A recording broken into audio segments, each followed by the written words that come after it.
Shalom, guys. I'm going to wait a little bit to get people in here. We're going to have to try to figure out how to link. I'm going to have to explain to everybody how to get on to Riverside. I believe it's going to have to be downloaded, which they didn't mention to me at all. So what we'll do is I'll try to post the directions and how to get in to the podcast on the website. I think that'll be the easiest way now that I know that the link is the same. From what I understand, just from the trying to start it up just the last 3 times that I did, people were not able to join. Some had to download Riverside. So I'm going to work on putting a box on the website to explain that, and then hopefully by tomorrow we can have that up and running. So for now, we'll just do the teaching on here, but I want to give people enough time to get in here. And I'll cover the teaching that I was going to do on Patreon. Hopefully tomorrow we'll be able to get on there.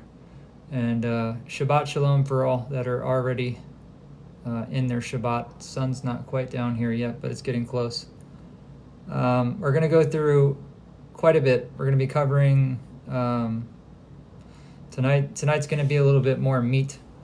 Not a whole lot, but enough to where it'll explain the times that we're in and some interesting things that we haven't covered yet. For all the people that were just trying to join on Spotify or Riverside, it's my understanding that I guess people have to download Riverside in order to get on there. I don't know if that's through your phone or if that's through computer or how it works. They didn't explain it to me at all, and I watched the entire 45-minute tutorial thing on there and set up. I've been setting it up all morning, so I have no idea why it didn't work, but we'll get it figured out. What I'm going to do is I'm going to try to get all that information posted on it's Spotify, yes, but it's called Riverside. So it's a Spotify podcasting app. For sure, it's owned by Spotify. So I go in through Spotify, and then it takes me into the podcast section. So I know that one person was in there for sure. And I know that another person said they were able to get in, but I was going in and out of resetting it several times because the first time I went on, nobody could get in. But I did figure one thing out. They keep the link the same. So what I'm going to do is I'm going to post a tutorial on how to get into the podcast, and it'll be on the website. That way it won't be, there won't be any confusion.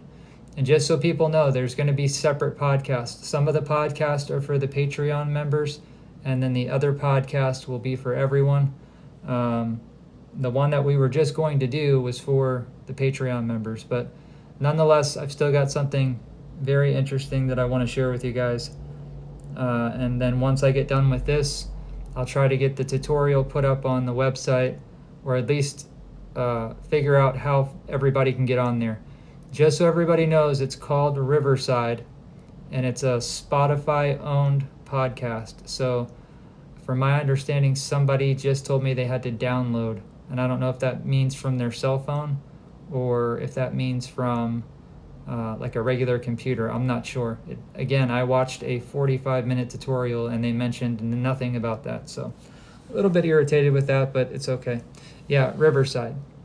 And it's part of Spotify, so I don't know why it didn't work. All my other Spotify teachings that I've done were fine, but those were just audio. So I guess in the future, what I can do and what I will do is I can record a teaching and then I can post it to Patreon. If it's a members thing, then I'll just post it directly to Patreon until we get it figured out. But I'm not tech savvy, guys. I hate messing with computers. I'm glad you're enjoying the website, Anthony. I hope everybody's enjoying it because there's a lot of stuff on there. Okay, so we're going to go through Enoch. And just as people come in, if they ask about the podcast, just explain that we'll do it tomorrow. We'll try to get it done tomorrow during Shabbat. Shabbat Shalom to everyone that is currently where the sun is down. Shabbat Shalom.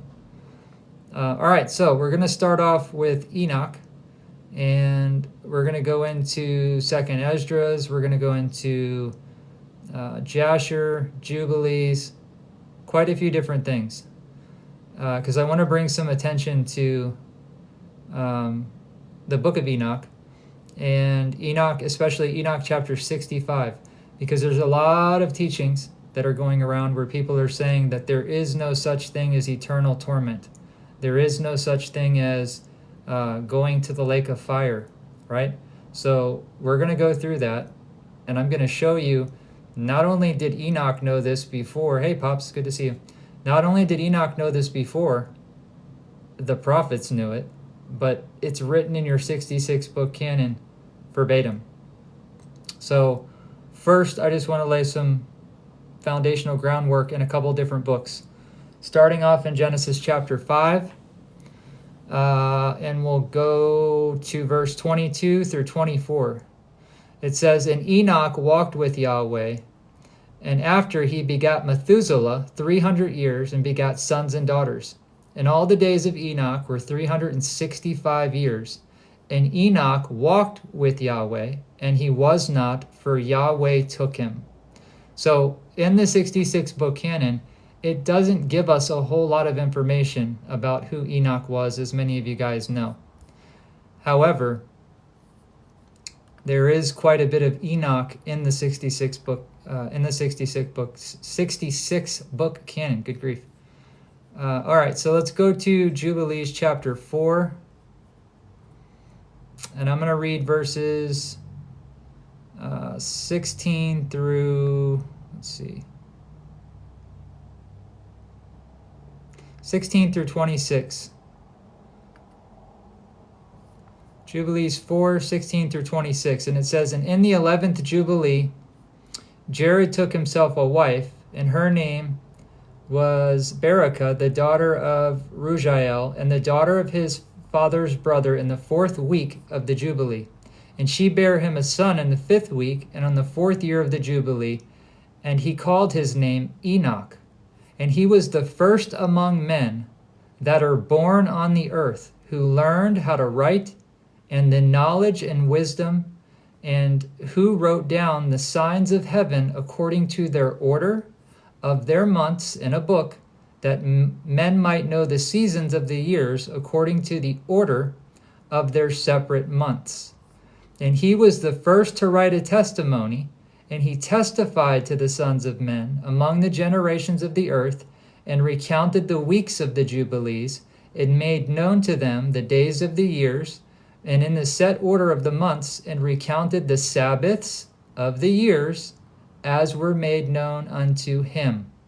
So here in Jubilees, it's making it clear, this is why Enoch walked with Yahweh, and why Yahweh took him.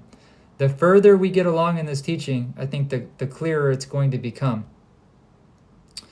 Also, verse 27 in the same chapter, it says, "And in the 14th Jubilee, Methuselah took unto himself a wife, Edna, the daughter of Azarel, the daughter of his father's brother, and in the 3rd week, in the 1st year of this week, and he begat a son, and called his name Lamech." Now, remember that the names of Cain's lineage in Genesis 4 and Adam's lineage in Genesis 5 are very, very similar. Remember, there's 2 Enochs, there's 2 Lamechs, there's 2 people that sound almost identical, and what they did in Genesis chapter 5 is a little bit sneaky, because, let's see, where is it? Verse 14 of Genesis 5, what they've done right here is in verse 14 it says, "And all the days of Canaan were 910 years, and he died." And they spell this Kainan. His name is Keinan in the Hebrew. So again, for the people that deny the serpent seed doctrine and have not studied the Hebrew and have not looked into these things, they've done some pretty clever stuff. And again, there's a whole bunch of scripture that we could go to just on the scribe of the lying pen. But for now, I want to stick to the teaching that I wanted to show you guys.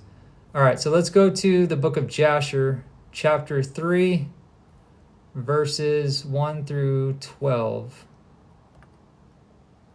Okay, it says, and Enoch lived 65 years, and he begat Methuselah. And Enoch walked with Yahweh after having begat Methuselah, and he served Yahweh and despised the evil ways of men. And the soul of Enoch was wrapped up in the instruction of Yahweh, the Torah. If you look up what Torah means, it means the way, the teachings, the instructions, right? And the soul of Enoch was wrapped up in the instruction of Yahweh, in the knowledge and in the understanding.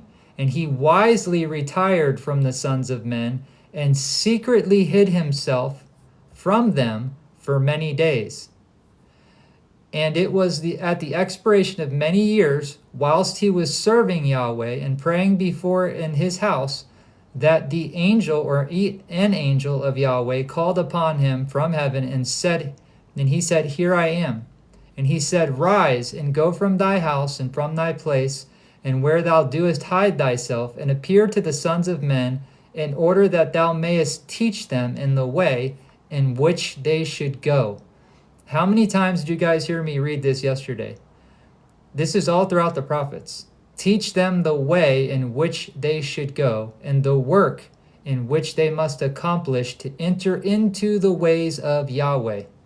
And Enoch rose up according to the word of, and this is Lord, so according to the word of the master, because it just told us that an angel is the one that appeared to him, and went forth from his house, from his place, from the chamber in which he was concealed, and he went to the sons of men and taught them the ways of the master. And at that time assembled the sons of men and acquainted them with the instruction of the master, the word. And he ordered it to be proclaimed in all places where the sons of men dwelt, saying, Where is the man who wishes to know the ways of the master and the good works? Let him come to Enoch.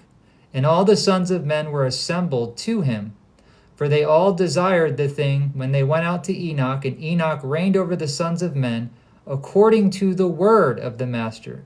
And they came and bowed down to him, and they heard his word. And again, we saw this bowing down or this reverence of Yeshua. We saw it at the prophets. We've seen it in many different places. Verse 8, and the Spirit of Yahweh was upon Enoch. How do you think Enoch took Yahweh?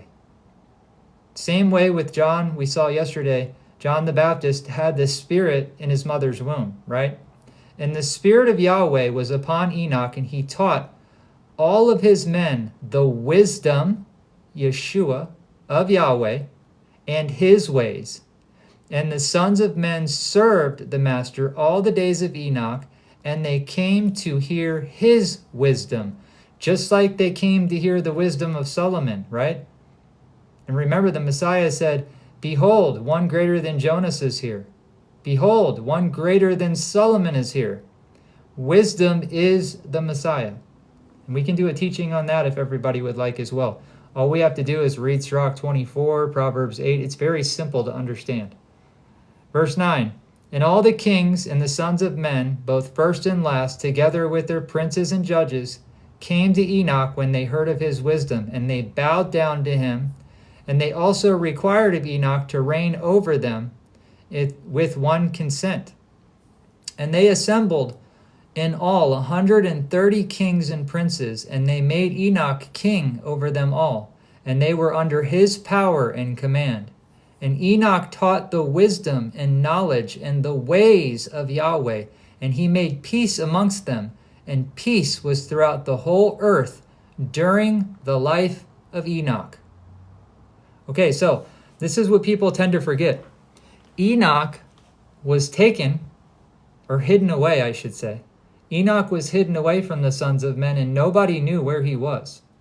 And then an angel appears to Enoch and tells him, Enoch, go teach the people of the earth, all the men of the earth, in the ways that they should be walking, right? And we know that Enoch was preparing men for a great flood, right? So when Enoch and Elijah return, what are they going to be preparing men for? A great flood of nations, which is exactly what the flood of Noah was. It was a flood of nations. Men's hearts were evil continually. The Messiah says this in Matthew 24, that it will be as in the days of Noah, the mixture of DNA. And we just read in the book of Jubilee that Enoch was the first one, the first man, the first prophet to walk the earth to teach men or to understand how to read and write. And it was to undo the corruption in that which the fallen angels were teaching. Men were never supposed to know these things. But because of witchcraft and the spells and all the other stuff that the fallen were doing, this is exactly why Enoch was chosen by Yahweh. And again, Enoch is not just a regular man. We'll put it that way. Enoch was not a regular man. Much like Elijah was not a regular man. These were men that were sent by Yahweh and that were born with the Spirit of Yahweh, or had the Spirit of Yahweh dwelling upon them throughout their entirety of their life. These weren't just average men. All right, where was I going to go next? All right, let's go to Jude 1:14, and then we'll start getting into Enoch 65 here in just a minute. I just want to show you guys a few things, because I think it's important that we read these things and understand them. All right, Jude 1:14. And Enoch also, the seventh from Adam, which is what we just read in Genesis chapter 5, prophesied. So was Enoch a prophet? According to Jude, he was. And Enoch also, the seventh from Adam, prophesied of these things, saying, Behold, the Master cometh with 10,000 of his saints, to execute judgment upon all, and to convince all that are ungodly among them of their ungodly deeds, which they have ungodly committed, and of all their hard speeches which ungodly sinners have spoken against him. Where did Jude get this from? Well, directly from the book of Enoch. Enoch chapter 1 makes this very clear, exactly what Enoch was prophesying about, right? Enoch chapter 1, verse 9. And behold, he cometh with 10,000 of his holy ones to execute judgment upon all, and to destroy all the ungodly, and to convict all flesh of all of their works and all of their ungodliness which they have ungodly committed, and of all the hard things which ungodly sinners have spoken against him. Jude just quoted this directly. That's minute compared to what's quoted by Enoch, and we're going to get there in just a second. Now, I want to go into 2nd Ezras, chapter 6. And there's a lot to read in here, and I might even start in chapter 5, because I want to give you guys a really good idea of what's ahead of us. I'm going to start in, actually, 2nd Ezras will start in chapter 5. And it's all worth reading, because there's a lot in here that you guys are going to be able to understand, especially about Enoch. And again, if you're wondering why 2nd Ezras was removed, you're about to find out why. Now concerning the signs, behold, the days are coming, when those who inhabit the earth shall be seized with great terror. The way of truth shall be hidden, and the land shall be barren of faith. Just right here, just in the first verse, we read this yesterday. All that are on the earth shall be seized with great terror. That's Joel chapter 2. All faces will gather blackness. And that word for blackness doesn't mean a black face. It means terror, right? And then it says, the way of truth, the Messiah said, I am the way, the truth, the life. The Torah shall be hidden from all of the people of the land, and shall be barren of faith. Remember in the prophet that we read yesterday, I think it was Isaiah or Jeremiah, where he says, a man is holding the scripture and he says, read this, I pray you. To a man that knows how to read, a man that is learned and smart. And he says, I can't, I have no understanding. And then he gives it back to the man who doesn't have any knowledge, and he says, you read it. And he says, I can't, I don't have any understanding. Just in the first verse, 2nd Ezra chapter 5, verse 1, The first verse is literally quoting the Torah and the prophets. Verse 2, unrighteousness shall be increased beyond what you yourself see and beyond what you've heard of the former. So all the former days.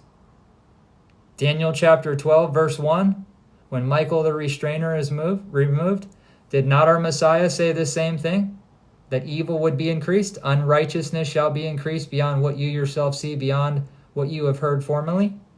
And the land that you now see ruling shall be a trackless waste, and people shall see it desolate. Remember, in Revelation, throughout the prophets, that Babylon the Great is fallen, right? Mystery Babylon, all of the harlot churches. But if the Most High grants that you live, you shall see it, thrown into confusion after the third period. And the sun shall suddenly become to shine at night, and the moon during the day. Blood shall drip from the wood, and the stone shall utter its voice. And the peoples shall be troubled, and the skies shall be changed. The bottomless pit's going to open up. Remember Revelation chapter 9. Verse 6, and one shall reign whom those who inhabit in the earth do not expect, and the birds shall fly away together. And the sea of Sodom shall cast up fish. The sea of Sodom, Sodomites, shall cast up fish. What are fish in Scripture? Are they not people? Evil fish. And one whom many do not know shall make his voice heard by night, and all shall hear his voice. So remember, as we go into this is in the apocalypse of Elijah, tells us about what the Antichrist is going to do, what he's going to look like, along with the prophecies that are in the 66-book canon. There shall be chaos also in many places. Fire shall often break out. Did you hear that? Fire shall often break out, and the wild animals shall roam beyond their haunts. Anybody see the video of lions roaming down in the street of a major city? And menstruous women shall bring forth monsters. Salt water shall be found in the sweet, and all friends shall conquer one another. Then shall reason hide itself, and wisdom, Yeshua, shall withdraw into its chamber. Notice how it doesn't say into her chamber. Wisdom shall withdraw into its chamber. And it shall be sought out by many, but it shall not be found. And unrighteousness and unrestraint shall increase on the earth. One country shall ask its neighbor, has righteousness or anyone who does right passed through you? And it will answer, no. No righteousness. Why is this happening? Well, because the woman that's in travail, she's given birth. The remnant knows who they are. They've woken up, and they've escaped back to the promised land to be hidden away. For all the people that say there's no hiding away or no second Exodus. If you believe a rapture is going to happen, then you're obviously going to deny everything that's being read. It doesn't matter what book we read it from. At that time, people shall hope, but not obtain. They shall labor, but their ways shall not be prosperous. These are the signs that I am permitted to tell you. And if you pray again and weep as you do now, and fast for 7 days, you shall hear yet greater things than these. I want to make this abundantly clear about fasting. Anytime you read about fasting in Scripture, it's always before a great revelation. It doesn't matter who it is. It doesn't matter if it's Ezra. It doesn't matter if it's Nehemiah. It doesn't matter if it's Jeremiah. Always take note. When fasting is taking place, Yahweh is revealing a revelation to someone. Fasting oftentimes comes with knowledge and understanding. So do not forsake that. Yes, we can fast. We absolutely can fast. Remember, Yeshua said that certain issues in people could only come out by prayer and fasting. The proper way, if you have something that has a hold of you on your life and you can't seem to break free of it, try fasting from Shabbat to Shabbat. Not during Shabbat, from the ending of a Shabbat till the beginning of the next Shabbat, if you can. Again, don't do anything that's going to harm you. This is not medical advice. I have to say that for TikTok's sake. But try doing that. Try doing a fasting. That's part of what Yeshua taught. Some things can only come out by prayer and fasting. And they're demonic things. Let's put it that way. All right, verse 14. Then I woke up, and my body shuddered violently, and my soul was troubled that it fainted. But the angel who came to talk with me held me and strengthened me and set me on my feet. Now the second night, Piatel, the chief of the people, came to me and said, "Where have you been? And why is your face so sad? Or do you not know that Israel has been entrusted to you in the land of our exile?" Now remember, the temple was just destroyed. The first temple was just destroyed by Yeshua and the four winds. And it just swallowed up all of the priestly garments and all of that. So keep that in mind. And now Ezra is here, just like with Baruch. Same thing with Baruch. Or actually, no, I'm sorry. I take that back. That was the story of Baruch. They're in captivity. My bad. They're in captivity, and now, because they're the remnant, same story as Baruch. Baruch also has a remnant. Baruch is the one that has the first temple destroyed. Anyways, my point being is, there's a remnant here in Esdras. There's a remnant in Baruch. And now, the second night, this chief of the people is coming to him and saying, "What are you doing, Esdras?" And he says, "Do you not know that Israel has been entrusted to you in the land of their exile? Rise, therefore, and eat some bread, and do not forsake us like shepherds who leave their flock in the power of savage wolves." Again, certain nation. "Then I said to him, 'Go away from me, and do not come near me for 7 days.'" This man was just trying to get him to rise up and eat, and he said, "Get away from me for 7 days. Don't come back near me. Then you may come back to me," he says. "He heard what I said and left me. So I fasted 7 days, mourning and weeping, as the angel Uriel had commanded me." Okay, so now, again, there's a reason why we don't know all of the 7 archangels' names in the 66 book canon, but we know their names from all these other books, don't we? "After 7 days, the thoughts of my heart were very grievous to me. Then my soul recovered, and the spirit of understanding, and I began once more to speak words in the presence of the Most High. And I said, 'O sovereign Master, for every forest on earth, from all of its trees, you have chosen one vine.'" We'll do a teaching on who the vine is. "And from all the lands of the world, you have chosen for yourself one region," just like in Baruch, one place. "And from all the flowers of the world," people are flowers, "all the flowers of the world you have chosen for yourself one lily. And from all the depths of the sea you have filled for yourself one river. And all the cities have been built. You have consecrated Zion for yourself. And from all the birds that have been created, you have named for yourself one dove." This is not talking about animals at all. "And from all the flocks that you have made, you have provided yourself one sheep. And from all of the multitude of peoples, you have gotten to yourself one people. And to this people, whom you have loved, and whom you have given the law, that is approved by all. And now, O Master, why have you handed the other over to many, and dishonored the one root beyond the others, and scattered your only one among the many? And those who oppressed your promises have trampled on those who believed your covenants. If you really hate your people, they should be punished at your own hands." Pretty bold. Ezra is saying to Yahweh through Uriel, if you're going to punish your people, and the people that have kept your covenants at that. And he's saying, if you're going to punish your people, shouldn't your people be punished by your own hands? Again, this is man's thinking.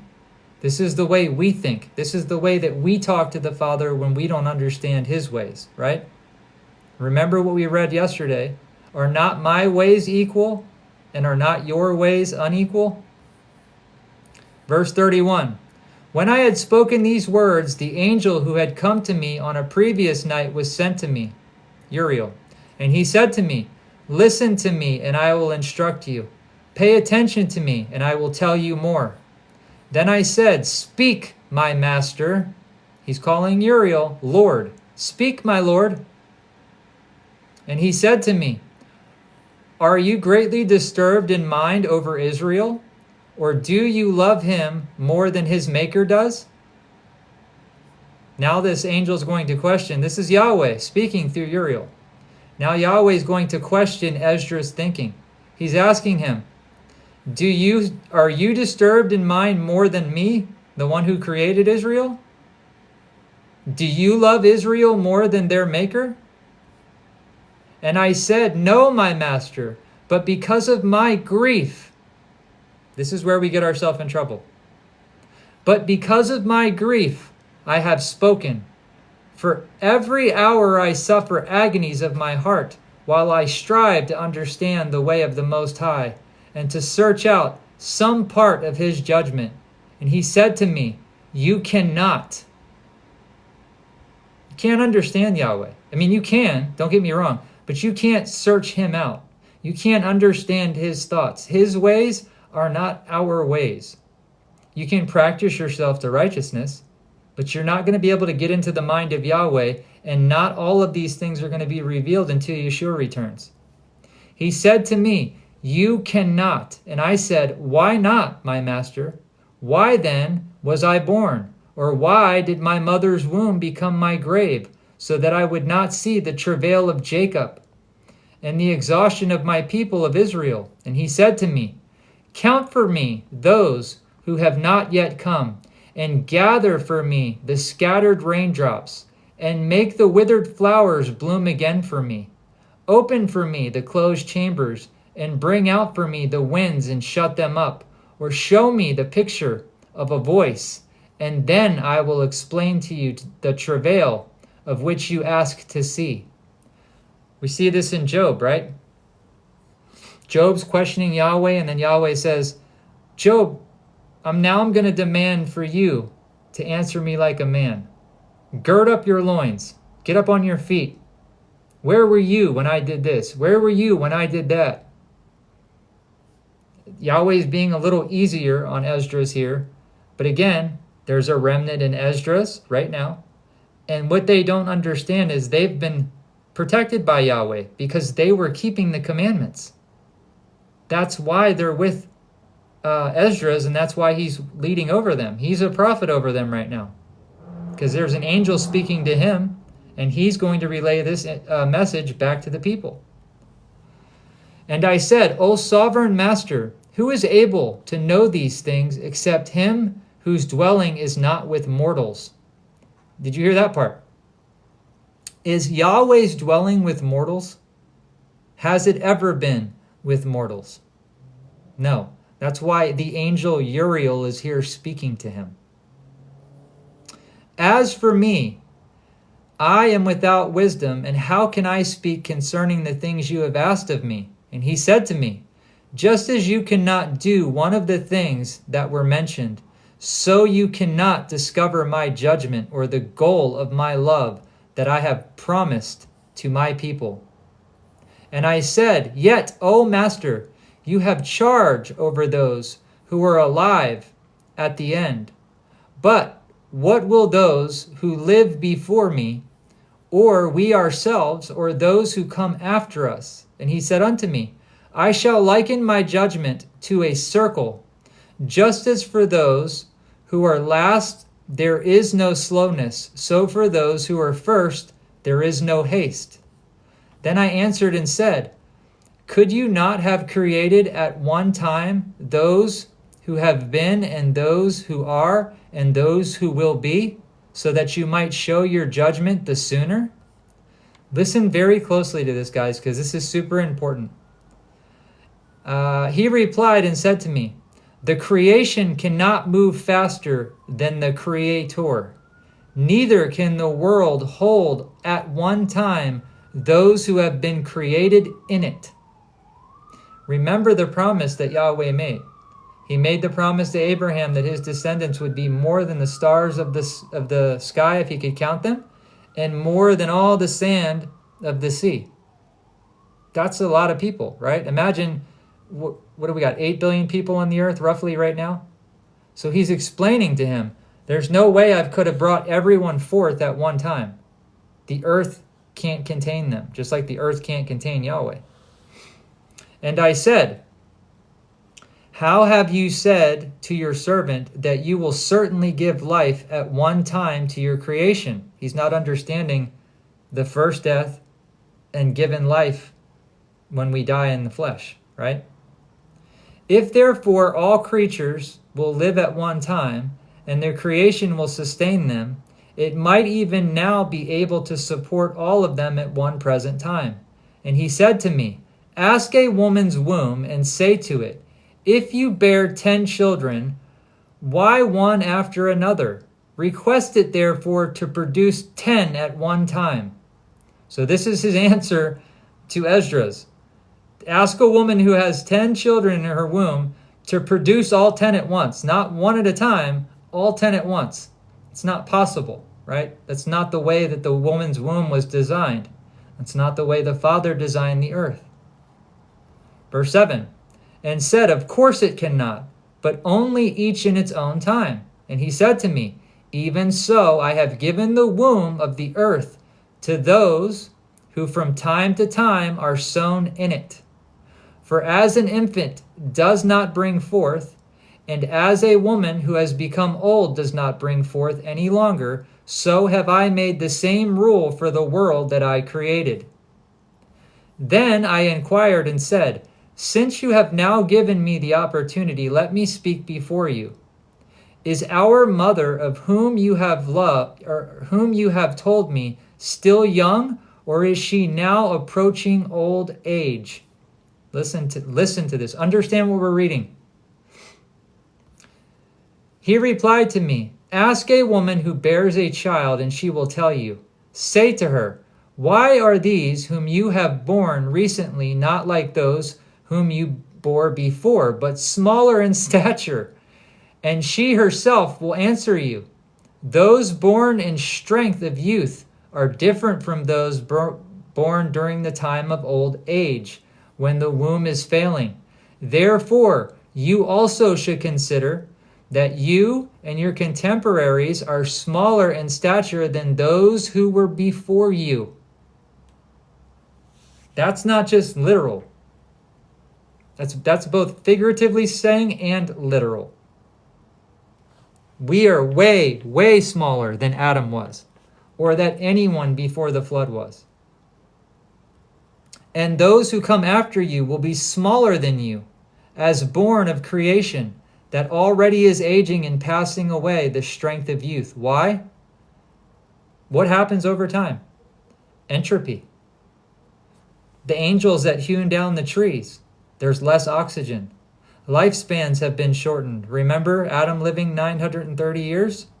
That's the purpose of us living 1,000 years on the new earth, to get right what Adam and Eve failed at. They had the law, according to what we just read out of Enoch. Enoch was the one teaching people how to keep the Sabbath. He was the first prophet to walk the earth. That's why Yahweh took him. He instructed the children of men so he could cause those men to make it into the kingdom of heaven before the flood came. Again, guys, there's another flood coming. Verse 56, and I said, I implore you, O Master, if I have found favor in your sight, show your servant, through whom you will visit your creation. Okay, now, 2 Ezras chapter 6. This is where I really wanted to get to.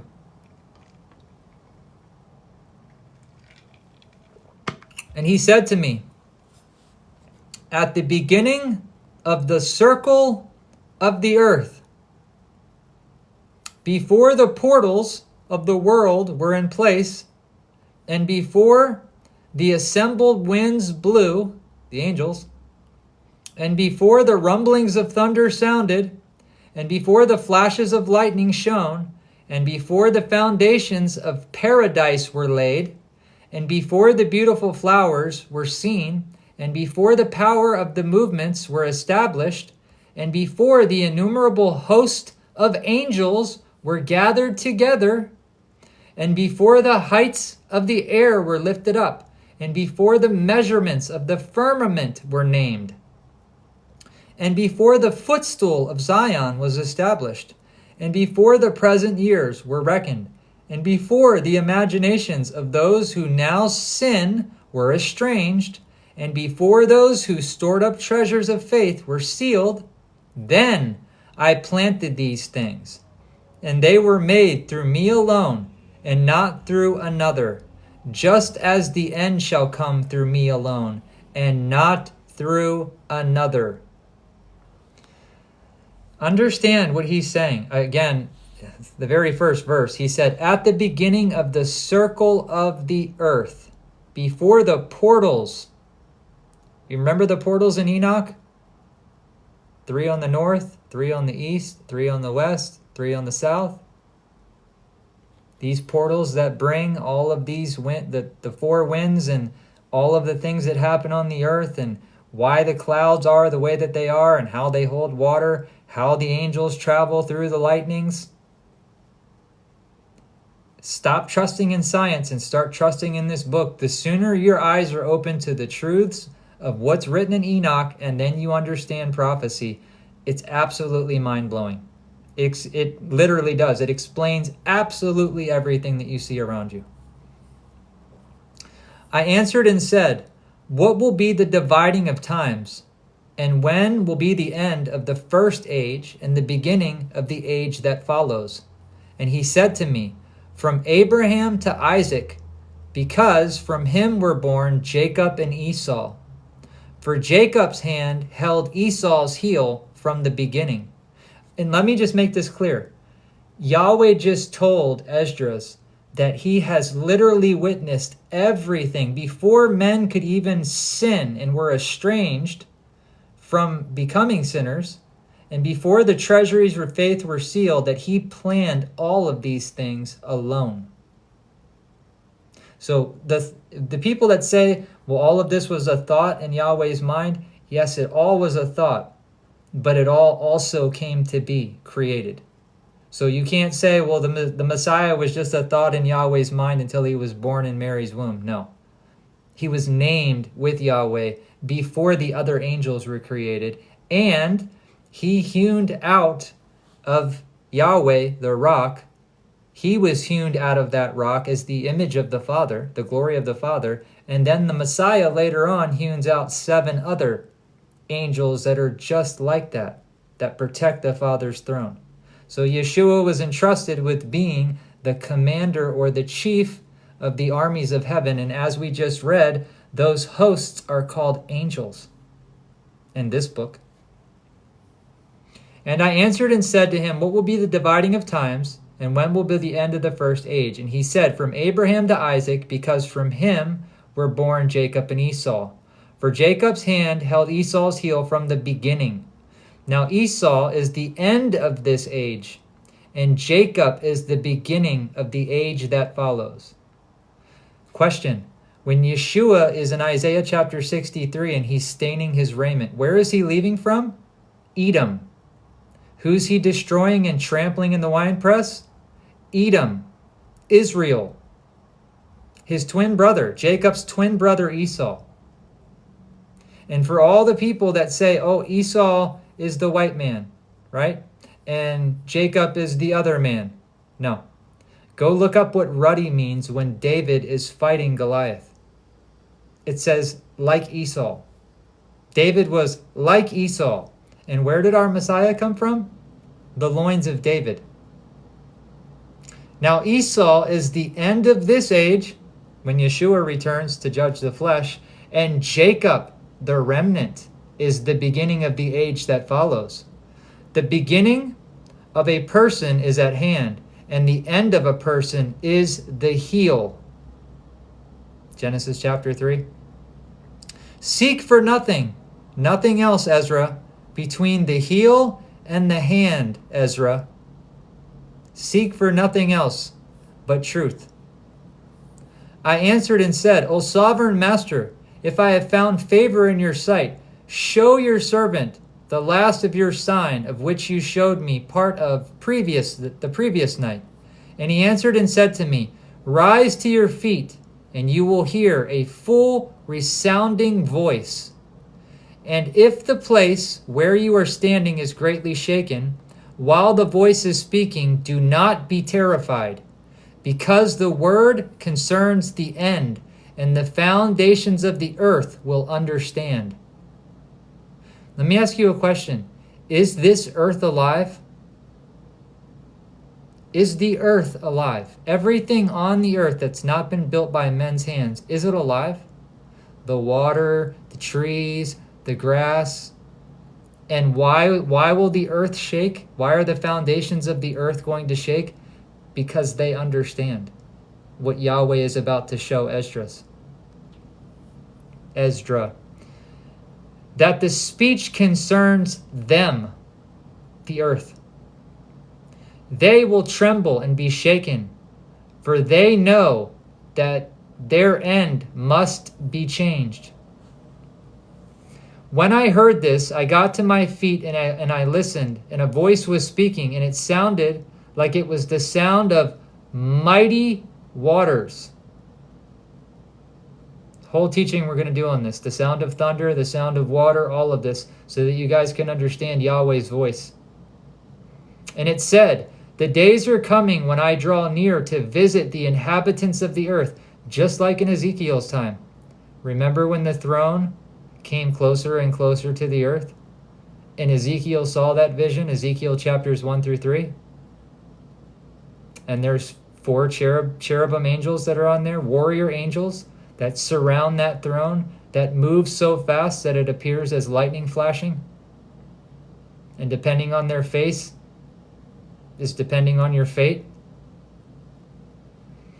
And when I require from the doers of lawlessness the penalty of their iniquity, and when the humiliation of Zion is complete. What is the humiliation of Zion? When the other nations start to rule over us.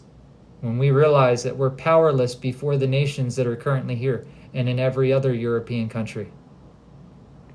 When the seal is placed upon the age that is about to pass away, then I will show these signs. The books shall be opened before the face of the firmament, and you shall see my judgment together. Children a year old shall speak with their voices. Let's stop right here. Children that are 1 year old shall speak with their voices. Do you guys know that Melchizedek did this as soon as he was born? The beginning is telling you the end, and the end is telling you the beginning. Melchizedek was born with the priestly emblem on his chest. And he was sitting upright when Noah and Ner came back, found him. They had no idea that the child was even alive.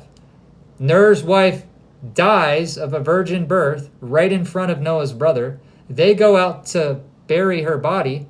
They come back to get her body, and when they come back in, guess who's sitting up? Melchizedek. Children a year old shall speak with their voices, and pregnant women shall give birth to premature children at 3 and 4 months, and these shall live and leap about. Sown places shall suddenly appear unsown, and full storehouses shall suddenly be found empty. Pestilences. The trumpet shall sound aloud, and when all hear it, they shall be suddenly terrified. At that time, friends shall make war on friends like enemies. The earth and those who inhabit it shall be terrified, and the springs of the fountains shall stand still, so that for 3 hours they shall not flow. It shall be that whosoever remains after all that I have foretold you shall be saved, and they shall see my salvation at the end of my world. They shall see those who were taken up, or who from their birth have not tasted death, Enoch and Elijah.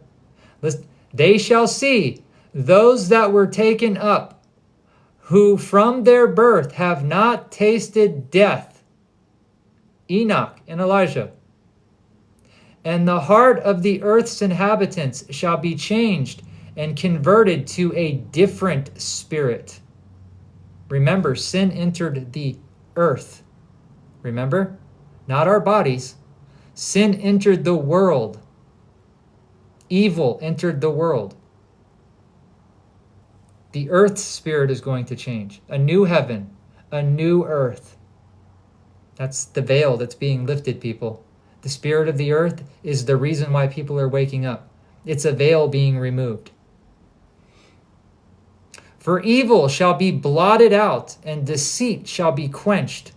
Faithfulness shall flourish, and corruption shall be overcome. And the truth, which has been so long without fruit, shall be revealed. While he spoke to me, little by little, the place where I was standing began to rock to and fro. And he said to me, I have come to show you these things this night. If therefore you will pray again and fast again for 7 days, I will again declare unto you greater things than these, because your voice has surely been heard by the Most High. For the Mighty One has seen your uprightness, and also observed the purity that you have maintained from your youth. Does this not make you want to just stop sinning right now? Can you imagine? Remember, we will be having dreams and visions, people. And if you want to be a part of that, stop sinning. Don't make excuses about why you can't stop sinning. Stop listening to the lawless ones roaming the earth. I have a whole hate group on me right now of women because I went into a man's comment section, and I've got a whole hate group of women right now that have no idea what they're talking about. And all I'm trying to do is just get them to join me live and have a conversation. That's all I want to do is have a conversation. These people don't want to talk. They don't want to be confronted about the keeping of the law. They're calling it a curse. Verse 33, therefore he sent me to show you all of these things and to say to you, believe and do not be afraid. Do not be quick to think vain thoughts concerning the former times, when you will not act hastily in the last times. Now after this I wept again and fasted 7 days. And in the same way as before, in order to complete, 3 weeks had been prescribed for me. Then on the 8th night my heart was troubled within me, and I began to speak in the presence of the Most High. And my spirit was greatly aroused, and my soul was in distress. And I said, O Master, you spoke at the beginning of creation and said on the first day, let heaven and earth be made, and your word was accomplished. And your word accomplished the work. Let me repeat that. O Yahweh, you spoke at the beginning of creation and said on the first day, let heaven and earth be made, and your word accomplished the work. Who's called the word of Yahweh in Revelation 19 and all throughout the book? Then the Spirit was blowing, and darkness and silence embraced everything, and the sound of human voices was not yet there. Then you commanded a ray of light to be brought out from your storehouses, so that your works could be seen. Yeshua. Again, on the second day, you created the spirit of the firmament. Wow, the firmament has a spirit, just like the earth. How many firmaments are there? 7. Paul was caught up to the 3rd. And you commanded it to divide and separate the waters, so that one part might be moved upward and the other part might remain beneath. So you really believe people are going into outer space? You think we're spinning on a ball still? People, wake up. On the third day you commanded that the waters to be gathered together in a seventh part of the earth, and 6 parts you dried up and kept, so that some of them might be planted and cultivated to be of service before you. You want to question now and ask yourself, why is it that when you look at the maps, the sizes of the countries don't fit what we just read? When you look at their maps, the sizes of these continents do not match. They make some continents look way bigger than they are.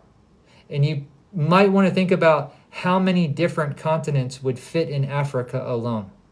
Just think about that for a second. Go do some studies on it and see if I'm lying. For your word went forth at once. The work was done.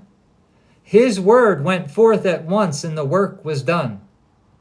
Immediately fruit came from the endless abundance of varied appeal to the taste, and flowers of immutable color, and odors of inexhaustible fragrance. These were made on the third day. And on the fourth day you commanded the brightness of the sun and the light of the moon and the arrangement of the stars to come into being. The arrangement of the stars?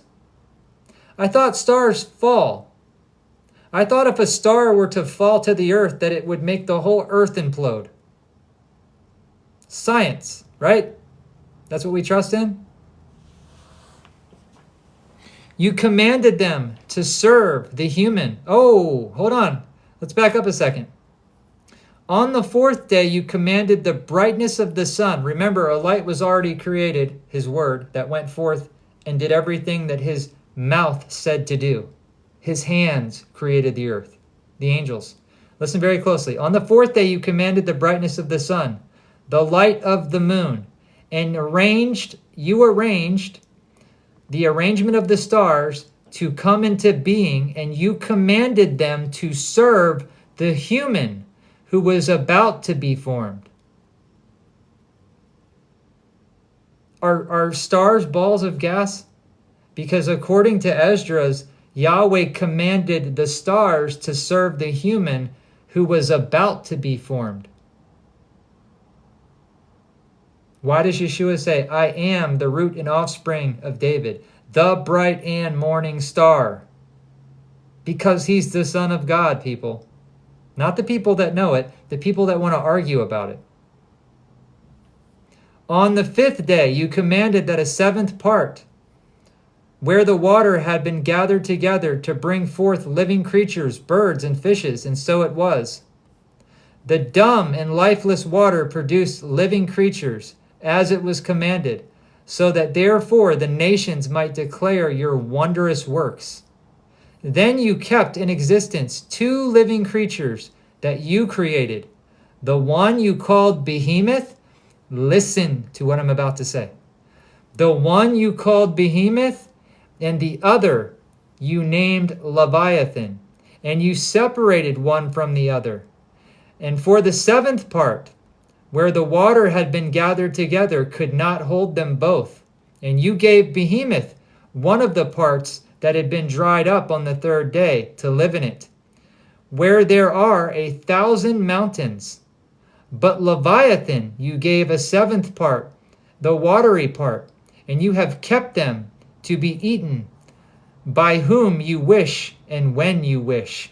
Now, these great monsters that people think that these are just like the monsters that people think they're reading in Revelation. The beast that rises up with 7 heads or 10 heads and crowns on its head and all of that. That's not explaining what you think it is. It's not some angry creature. Neither is this. This is Yahweh's plan for the locust army. Ron DeSantis issues a grave warning. I don't care what Ron DeSantis is doing.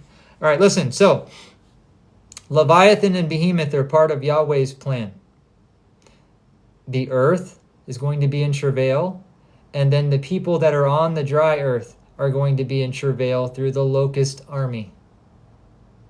Pay close attention. On the 6th day, you commanded the earth to bring forth cattle and wild animals and creeping things. And over all these you placed Adam to be ruler over all the works that you had made. And from him we have all come, the people whom you have chosen. Now, hang on one second. What was I? Now, where was this taking place? Guys, where was this created? What we just read, the existence of all living creatures, Leviathan, Behemoth, where were these being created? All the wild animals, the creeping things, and over Adam being ruler? The Garden of Eden, right? Verse 55, "And all this I have spoken before you, O Master, because you have said that it was for us that you created this world. And as for the other nations that have descended from Adam, you have said they are nothing, and that they are like spittle, and that you have compared their abundance to a drop from a bucket. And now, O Master, these nations, which are reputed to be nothing, have demeanor over us and devour us. But we, your people, whom you have called your firstborn, your only begotten, and zealous for you and most dear, have been given into their hands. If the world was indeed been created for us, why do we not possess our world as its inheritance? And how long will this be so?" Let me explain something to you that, again, this book was removed for a very specific reason. But if you don't believe what we just read, you can go read the book of Nehemiah. You can go read all the other books. When they came back out of captivity, guess what happens every single time? They pull out a book of genealogy to find out who is Israel and who is not Israel. When the walls of Nehemiah were built, anyone who was not on those genealogy lists had to leave. You cannot go back into the prophets and change what Yahweh has spoken about who his chosen peculiar people are and who the other nations are and what he's going to do to them. If you think you can change a prophecy, go right ahead.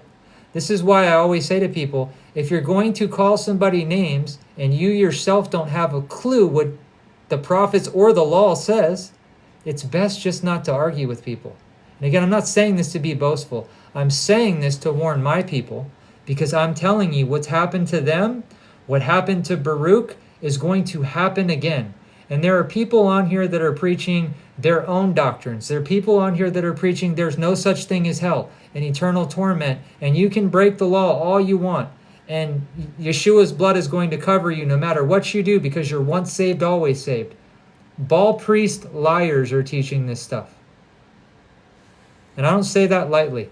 And this is why people don't want to go live with me, because they know they're not going to be able to beat around the bush with me. I know the word. I've studied it. I don't know everything, but I know enough of what Yahweh's word says, and I know that prophet after prophet after prophet reveal what truth is. It's not my opinion. It's what the truth says. And the law hasn't changed. People just don't understand what law was added because of transgression, and they don't understand Paul because they don't understand the law or the prophets. And it's sad to watch, but I'm getting really tired of hearing people giving me their opinions about what they think this book says. All right, now, we're going to go to the book of Sirach, chapter 44:16. Where are you, Sirach? This is Ecclesiasticus as well. Not Ecclesiastes, Ecclesiasticus. Where did I put it?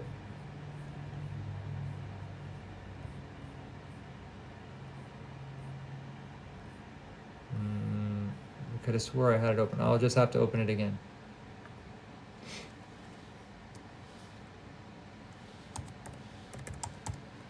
Sirach.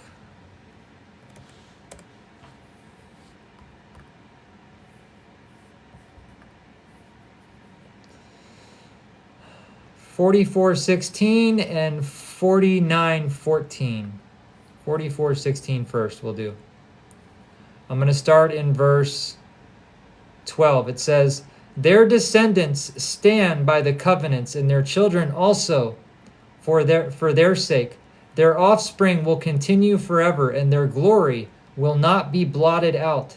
Their bodies are buried in peace, but their name lives on from generation after generation. The assembly declares their wisdom, and the congregation proclaims their praise. Enoch pleased the Master and was taken up as an example of repentance to all generations. This right here, Sirach, is it talking about Enoch? Ecclesiasticus? Do you think they removed this for a reason? Let me keep reading. Noah was found perfect and righteous in the time of wrath, and he kept humanity alive. Because of him, a remnant was left on the earth. And when the flood came, everlasting covenants were made with him, that all flesh should never again be blotted out by a flood. Of what? Of water? Of water. That's why the rainbow covenant was made.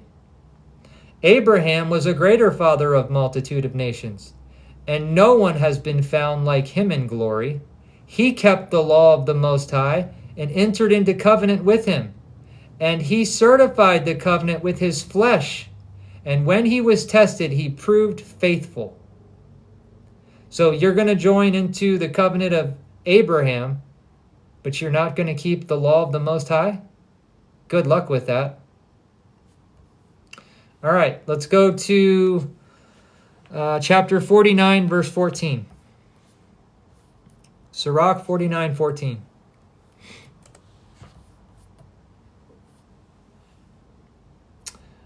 I'm going to start in verse 13. The memory of Nehemiah also is lasting. He raised our fallen walls and set up our gates and bars and rebuilt our ruined houses.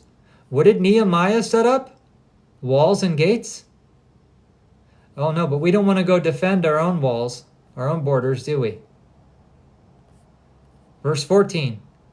For few have ever been created on the earth like Enoch, for he was taken up from the earth. Nor was anyone ever born like Joseph. Even his bones were cared for. These were men who loved the Father. These were men who walked after the Father's heart and kept his commandments, no matter what happened to them. Joseph was in Egypt, was imprisoned in Egypt, but yet he found favor with Pharaoh and became second in command over all of Egypt. I'm telling you guys, it's books like these. These are the books that will get your spirit fired up, like in an instant. Why do you think they've taken these books from you? Enoch's been mentioned plenty of times. The problem is people don't study. And I'm going to prove it to you right now. I'm going to prove to you Enoch is Scripture. All right. Enoch chapter 56, starting in verse 1. And I saw there the host of the angels of punishment as they went, and they were holding chains of iron and bronze, immeasurable weight, right? So that was 56. Did I say that right? Okay, Enoch 56, verse 1. So what is Enoch seeing? He's seeing the hosts of the angels of punishment. As they went, they were holding chains of iron and bronze. Now watch this. Let's go to the book of Psalms 149. Psalms 149. I'm going to read verses 1 through 9. Listen very, very closely for those of you that doubt Enoch. Praise ye Yahweh and sing unto Yahweh a new song. Wonder what kind of song that would be. Deuteronomy 32 maybe? And his praises in the congregation of his saints. 144. Let Israel rejoice in him that made him. Let the children of Zion be joyful in their king. Let them praise his name in the dance, and let them sing praises unto him with the tremble and the harp. Aren't they harping on their harps in Revelation, singing a new song? For Yahweh maketh pleasure in his people, and he will beautify the meek with salvation, with Yeshua. Let the saints be joyful in glory, and let them sing aloud upon their beds. Let the high praises of Yahweh be in their mouth, and a two-edged sword be in their hand. It's 144,000. Listen very closely. To execute vengeance upon the heathen, and punishment upon the people. Remember Yeshua? He said, bring those who would be my enemies before me and slay them at my feet. That's in the New Testament. Listen to this. To bind their kings with chains and their nobles with fetters of iron. To execute upon them judgment is written. This honor have all the saints. Praise ye Yahweh. So what did we just read in Enoch chapter 65? A book that predates all of the prophets, aside from Enoch who wrote it. And I saw there a host of the angels of punishment as they went, and they were holding chains of iron and bronze. Who do you think these angels are, people? Did Yeshua not tell us he would give us the morning star? Don't think these are just special angels of punishment. No, this is the 144,000. And they're doing something very specific. Now, I'm going to finish. Actually, no. I'm going to go to a different part of it. Let's go to Enoch chapter 54 really quickly because I want to make a point. I'm not in Enoch. What am I doing? Enoch 54.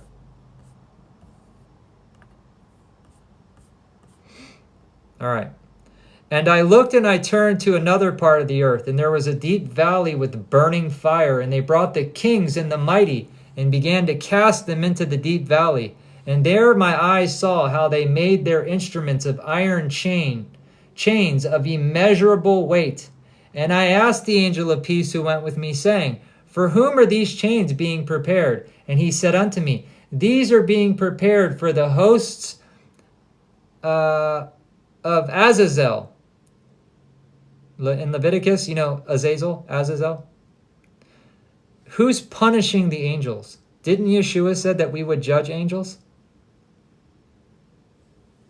So that they may take them and cast them into the abyss of complete condemnation. And they shall cover their jaws with rough stones, and the master of the spirits, as the master of the spirits commanded. And Michael and Gabriel and Raphael and Phanuel shall take hold of them on that great day, and cast them on that day into the burning furnace, saith Yahweh of spirits. Who's Phanuel? Michael, Gabriel, Raphael, and Phanuel. When Jacob was wrestling with the man that dislocated his hip, what was his name? Phanuel. Interesting. And where are these people being thrown? Oh, they're being thrown into a deep burning valley, and they've got chains of iron that are of immeasurable weight. Just like in Revelation 20, when the angel comes down with a great chain in his hand and binds Azazel. Let's go back. Oh, also, Isaiah, actually, yeah. As we read in Psalms 149, it says, verse 6, let the high praises of Yahweh be in their mouth as a two-edged sword in their hand. Isaiah 49, 1 through 3. Isaiah 49, 1 through 3. Listen, O isles, unto me, and hearken, you people from afar. Yahweh hath called me from the womb, from the bowels of my mother, and had made mention of my name. And he hath made my mouth like a sharp sword. In the shadow of his hand hath he hid me, and made me a polished shaft. In his quiver hath he hid me, and said unto me, Thou art my servant, O Israel, in whom I will be glorified. Then I said, Have I labored in vain? Have I spent my strength for naught in vain? Yet surely my judgment is with Yahweh, and my work is with my Elohim. And now saith Yahweh that formed me from the womb to be his servant, to bring Jacob again to him. Though Israel be not gathered, yet shall I be glorious in the eyes of Yahweh, and my Elohim shall be my strength. Who is this speaking about? Who is this polished shaft that's been given to the Messiah? His mouth is like a sharp sword, and in the shadow of his hand hath he a polished shaft, an iron rod, 144,000. All right, back to Enoch 56 verses 2 through 6, but I'm going to stop in verse 5. And I asked again the angel of peace who went with me, saying, to whom are these holding chains going forth? And he said to me, each to his own ones, and their beloved ones, so that they may be thrown into the chasm in the depths of the valley. And then that valley will be filled with their chosen and beloved ones. And the days of their life will be at an end, and the days of their leading astray will no longer be counted. And in those days, listen to this, in those days the angels will be gathered together and will throw themselves towards the east upon the Parthians and the Medes. They will stir up the kings so that the disruption spirit will come upon them. And they will drive them from their thrones, and they will come out like lions from their lairs, and like hungry wolves in the middle of their flocks. Let's go to Jeremiah 51:11. Jeremiah 51:11. Where am I? Yeah, here we go. I'm going to start in verse 6. Flee out of the midst of Babylon, and deliver every man his soul. Be not cut off in her iniquity. For this is the same time of Yahweh's vengeance. He will render unto her recompense. Babylon hath been a golden cup in Yahweh's hand, that made all the earth drunken, and the nations have drunken of her wine. Therefore the nations are mad. Babylon is suddenly fallen and destroyed. Howl for her. Take balm for her pain.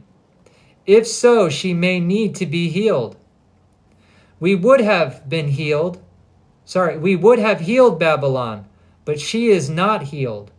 Forsake her, and let us go every one into his own country. For her judgment reacheth unto the heaven, and is lifted up even to the skies. And Yahweh hath brought forth our righteousness. And come and let us declare Zion in the work of Yahweh, our Elohim. Make bright, listen to this, make bright the arrows, and gather the shields. Yahweh hath raised up the spirit of the kings of the Medes, and his device is against Babylon to destroy it, because it is the vengeance of Yahweh, the vengeance of his temple.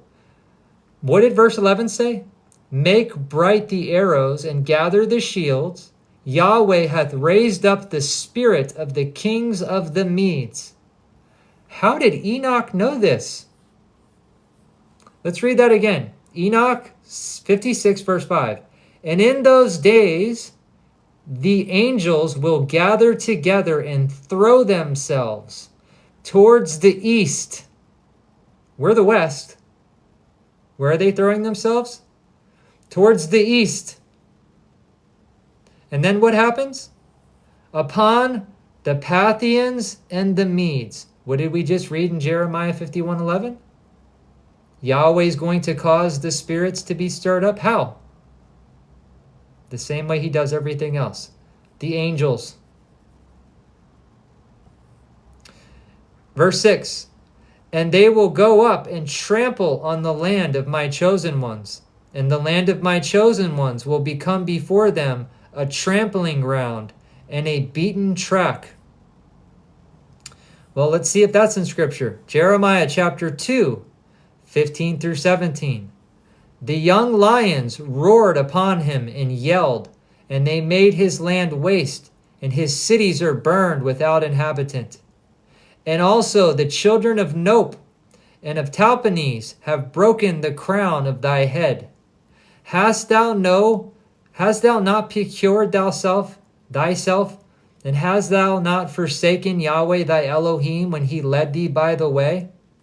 So in verse 16, also the children of Nope. Who are the children of Nope?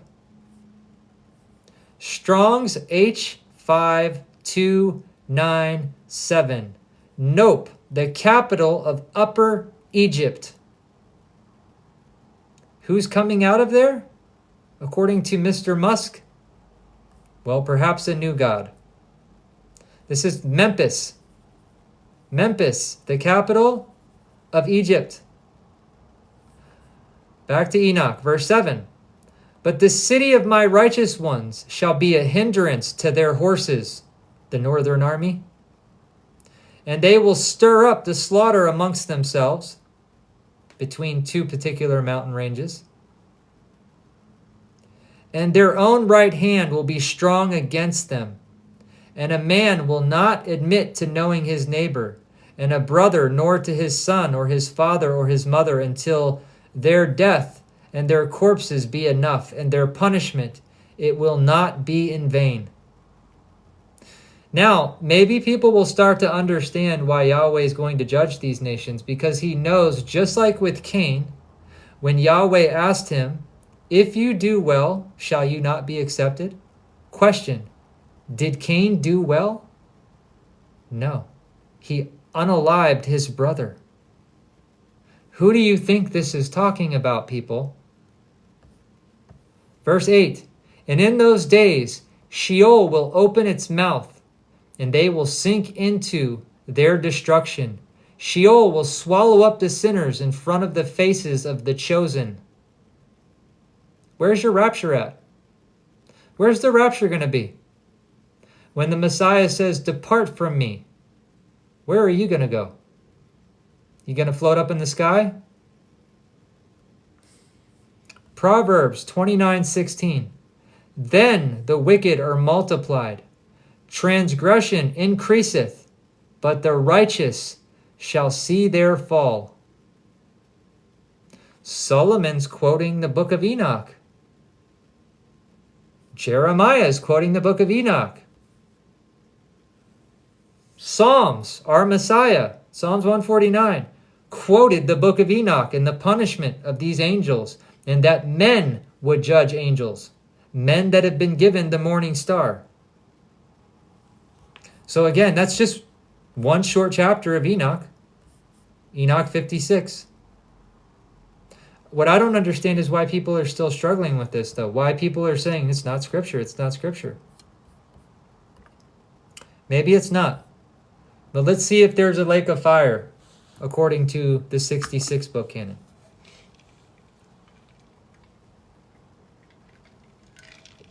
Matthew chapter 25, 40 through 41. And the king shall answer and say unto them, verily I say unto you, insomuch as you have done it unto one of the least of my brethren, what did the Messiah call them? Brethren. You have done it unto me. Then shall he say also unto them on his left hand, depart from me, you cursed, into everlasting fire, prepared for the devil and his angels. Where are they going to depart to? Oh, that's right. We just read it in Enoch. Sheol's going to swallow them up. Meaning, once they're done being unalived in the flesh, that's where they're going, where the worm never dies. It says everlasting punishment, does it not? Everlasting fire to the cursed. Who are the cursed? Those who don't keep the law of life and liberty are cursed. And not the people that decide what parts of the law they want to keep. You either gather or you scatter. One of the two. Matthew 25, 46 or 45 through 46. Then shall he answer them, saying, verily I say unto you, insomuch as you did not do it to the one of the least of these, you did not do it to me. And these shall go away into everlasting punishment, but the righteous shall enter into life eternal.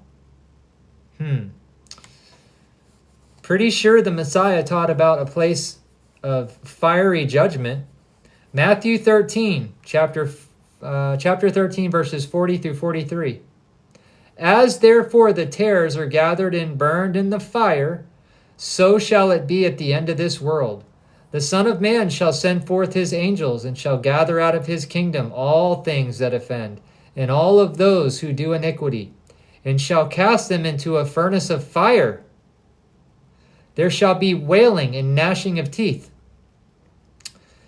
Then shall righteousness shine forth as the sun in the kingdom of their Father. Who hath ears, let him hear. Is there not going to be an everlasting punishment? Let's check with Paul. 2 Thessalonians 1, 7 through 9. And to you who are troubled, rest with us, when the Master Messiah shall have revealed from heaven with his mighty angels, in flaming fire, taking vengeance on them that know not Yahweh, and obey not the gospel of our Master Yeshua, who shall be punished with everlasting destruction from the presence of the Master and from the glory of his power. Did Paul just tell us that if we didn't know Yahweh and we did not obey the gospel of Yeshua the Messiah, which is the words of Yahweh, that there will be a punishment? Revelation 19, 19 through 20. And I saw the beast of the kings of the earth and their armies gathered together to make war against him that sat on the horse, and against his army. And the beast was taken with him, and the false prophet that wrought miracles before him. And that which he deceived them had received the mark of the beast, and them that worshipped his image. These both were cast alive into the lake of fire, burning with brimstone. So we know where Satan is going, right? The beast, the false prophet. We know that they're going into a lake, a fiery lake that's burning with brimstone. Revelation 20, 10 through 15. And the devil that deceived them was cast into the lake of fire and brimstone, where the beast and the false prophet are, and shall be tormented day and night forever and ever. They don't get let loose. That's not what this says. It says they're tormented day and night, meaning there will be day and night for 1,000 years. Forever and ever. And I saw a great white throne, and him that sat on it, and whose face shone like the earth, and the heaven fled away, and there was found no place for them. And I saw the dead, small and great, stand before Yahweh, and the books were opened. And another book was opened, which is the book of life. And the dead were judged out of those things which are written in the books according to their works, not their faith. And the sea gave up the dead which were in it, and death and hell delivered up the dead which were in them. When does this happen? After the 1,000-year millennial reign. And they were judged every man according to their works. And death and hell were cast into the lake of fire. This is the second death. And whosoever was not found written in the book of life was cast into the lake of fire. Not just the beast and the false prophet and Satan. Whosoever is not found written in the book of life was cast into the lake of fire. What does it mean to be written in the book of life? Where does Yahweh write his law? On your heart, right? Who was the tree of life in the Garden of Eden? That was walking with Adam and Eve in the Garden of Eden, who was trying to teach them the way in which they should go. And who was the tree of the knowledge of good and evil? The end is telling you the beginning, and the beginning is telling you the end. You don't have to overcomplicate it. Trees and angels are the same. Trees and people are the same. People are mentioned as flowers throughout the book. It says, behold, all flesh is grass. Mountains, nations, fishes, nations, foxes, a particular nation, goat, sheep, nations. This is prophetical speech. If you do not have the Spirit of Yahweh dwelling in you, how are you going to understand this book? This is why people argue. Malachi chapter 4, verse 1. For behold, the day cometh that shall burn as an oven, and all the proud, yea, and all that do wickedly shall be as stubble. And a day that comes shall burn them up, saith Yahweh of hosts, that it shall leave them neither root nor branch. Verse 2. But unto you that fear my name shall the Son of Righteousness arise with healing in his wings, and you shall go up as calves of the stall. Hebrews chapter 6, verse 8. But that which beareth thorns and briars is rejected, and is nigh unto cursing, whose end is to be burned. What are thorns and briars? Isaiah 66, verse 22. For as a new heavens and a new earth that I shall make remain before me, saith Yahweh, so shall your offspring and your name remain. For from new moon to new moon, and from listen closely, from Sabbath to Sabbath, all flesh shall come to worship before me, declares Yahweh. But the Sabbath day's been done away with, right? This is talking about the new earth. Did you hear what I read the verse before? For as the new heavens and the new earth that I will make shall remain before me, saith Yahweh, so shall your offspring and your name remain, those of you that do righteousness. From new moon to new moon, remember there's coming a day where there will be no moon and there will be no sun. There will be no need for it, according to Revelation 22. So this is on the new earth. And it says, and from Sabbath to Sabbath, all flesh shall come worship before me, declares Yahweh. And they shall go out and look on the dead bodies of men who have rebelled against me. For their worm shall not die, and their fire shall not be quenched, and they shall be an abhorrence to all flesh. Did I give an opinion anywhere in here? Is Isaiah 66:22 my opinion? What John saw in Revelation 21? A new heavens and a new earth shall I make? Don't think so. From new moon to new moon and from Sabbath to Sabbath, is that my opinion? Don't think so. I mean, I'm pretty sure we just debunked the whole there is no hell, there is no eternal punishment. Yes, there is. And you don't understand why there would be an eternal punishment because you think Yahweh is all about love and flowers. He's called the God of war, just in case you forgot. The Elohim of war. He's not playing games, people. And I'm not talking to the people in here that know this. I'm talking to those of you out there that are outside, inside looking in. You need to understand what's being said here. This is not a game. For those of you that are telling people all you have to do is keep the 10 commandments and eat clean while you slap your wives around and you talk like trash to people while playing Satan's music in the background, how dare you people? The nerve on you so-called men is abhorring to Yahweh. And you guys will pay for that, each and every single one of you. There's love, and then there's righteous correction. Cruel. Do you want to burn in hell for the rest of your days, or do you want to follow men's opinions? Love is not what you think it is. Love is keeping the commandments of the Most High. Because if you don't, everything that we just read will be your future. You must be from the group of the ladies last night that thought they were going to correct me, having no idea that I'm very well versed and studied in this book. I don't ask people to join me live for fun. I'm trying to help people. All right.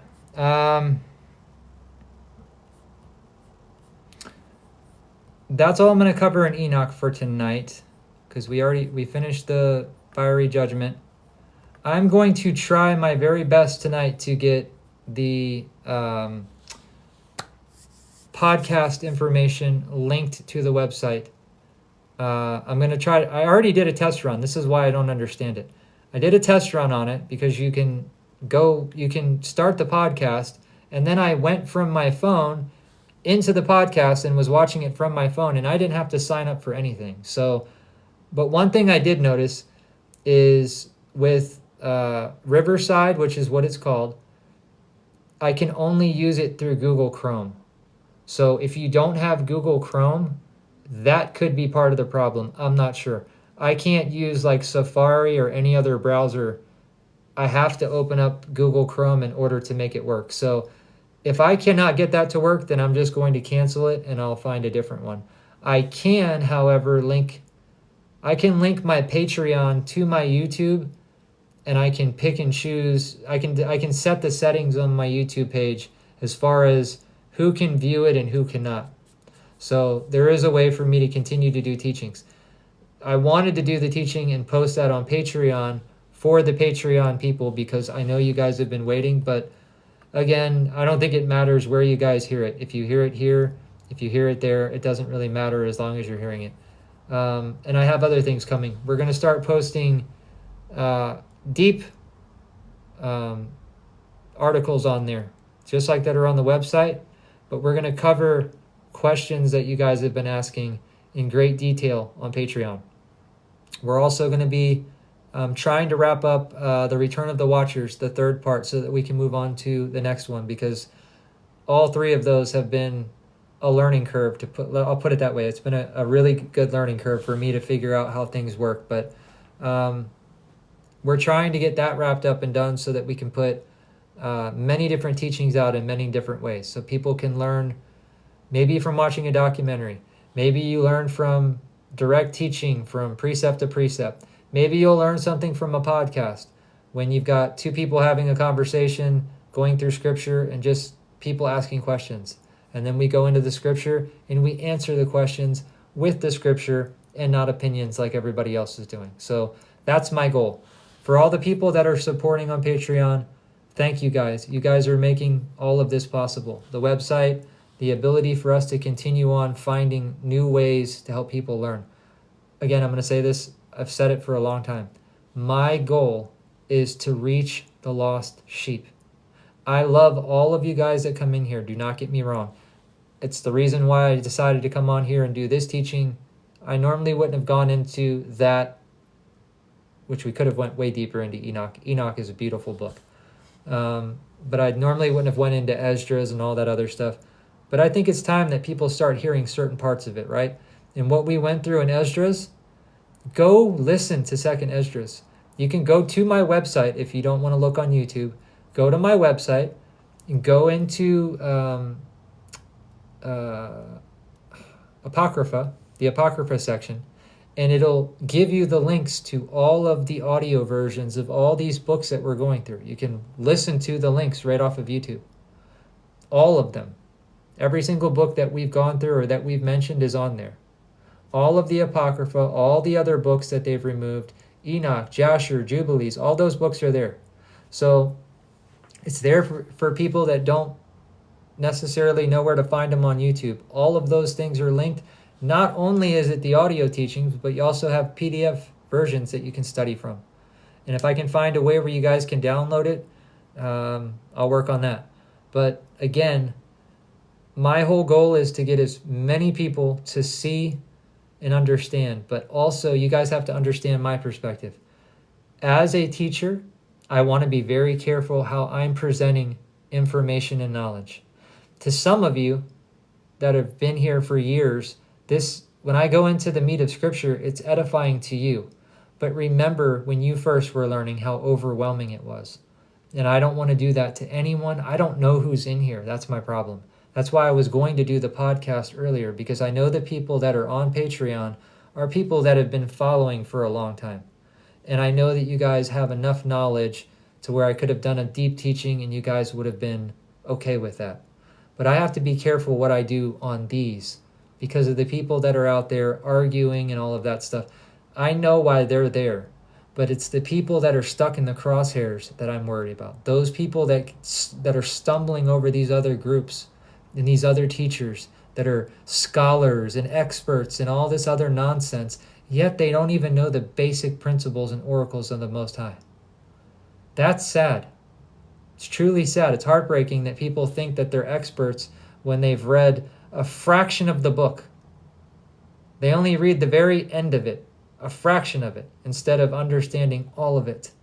They have no idea that everything that we are going to be doing are the things that all of us are already currently practicing. And they're calling that a curse. Also, before I let you guys go, a lot of things are happening.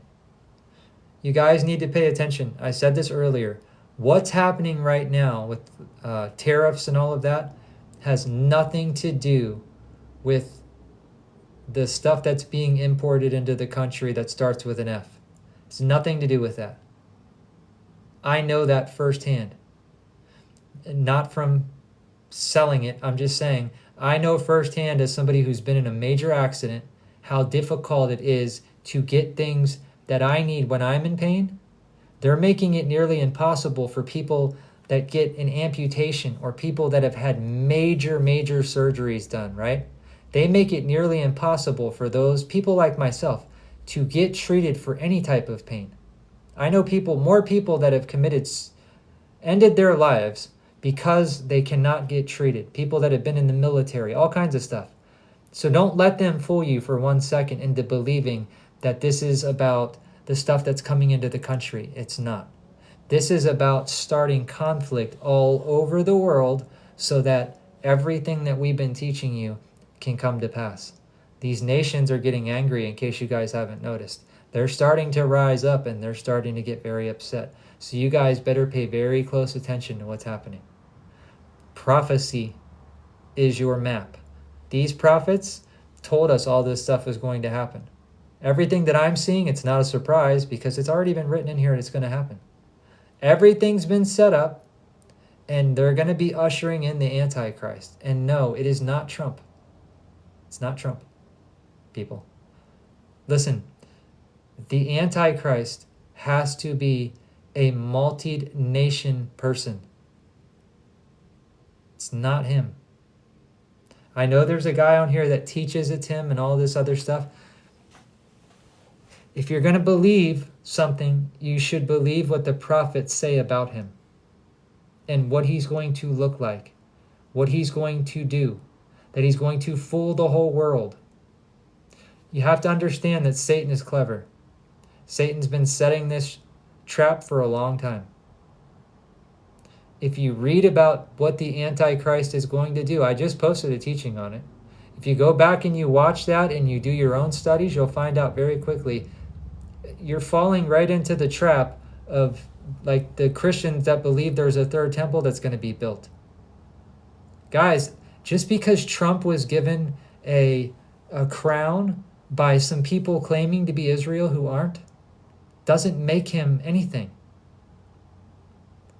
No, show me in Scripture where it says that the Antichrist is going to be crowned with the crown of Israel. Yet people are posting that all over the place like that means something. They're not who you think they are. Don't think for 1 second that when they start building a actual third temple that has anything to do with this book, because it doesn't mention a third temple in this book. The temple that comes down from heaven to the new earth, that's not built by men, people. People are going to believe it's him because that's what Satan wants you to believe. While in the meantime, you're focused on him being something he's not, while the other one will be rising to power. And by that time, everybody's going to be so convinced it's him that you're going to be deceived by the one that comes. You better study the book. I'm warning you right now, it's not him. It doesn't fit the bloodline. It doesn't fit a multicultural, multi-tribal person. He's not. There are certain things that have to fit. And if they don't fit, you have to let go of them. That's simple. So with that, I'm going to hop off here, guys. I hope you guys enjoy your Shabbat. I'm going to try to get this podcast thing fixed because that's really bugging me. And then we will, hopefully sometime tomorrow, I'll be able to get it going and we can get everybody up, and I'll find a way to post it on the website page. So my website is linked in my bio for anybody that doesn't know. I know my mods have been posting it like crazy. Thank you, Tracy. Thank you for all my mods. Candace, all of my moderators, thank you guys for all your hard work. Thank you for all the people that post scripture for other people. I'm going to download this and upload it to YouTube so everybody can watch it. If you guys want to go back through it, you can. But for now, Shabbat Shalom. Much love, guys.